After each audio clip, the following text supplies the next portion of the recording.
naisen huippu-urheilu-euro on 3 senttiä.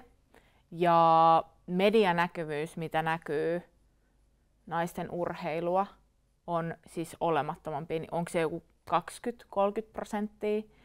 Ja sitten mietitään, että se ei ole kannattavaa, että kun ei sitä katsota ja sitä ei näy missään, niin sehän on tämä meidän yhteiskunta, mikä on luonut se. Miehet, me täällä, me näytään ja meillä on kunnon massit.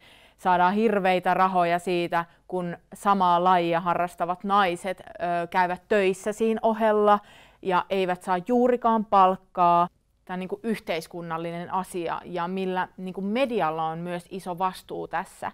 Et jos media toisi enemmän sitä näkyvyyttä, niin sillä tavalla me saadaan kiinnostusta ja nähdään, että tällaistakin on, koska ei me tiedetä, kun me ei nähdä, ellei me seurata tosi spesifisti jotain. Eli yhtä lailla, ja tavallaan mä en tykkää käyttää sanaa naisurheilu, koska on niin kuin urheilijoita, mutta tavallaan niin kuin tässä kohtaa sitä ehkä pitää vähän pointata, koska naisurheilu näkyy sen 20-30%, miesten 70-80%.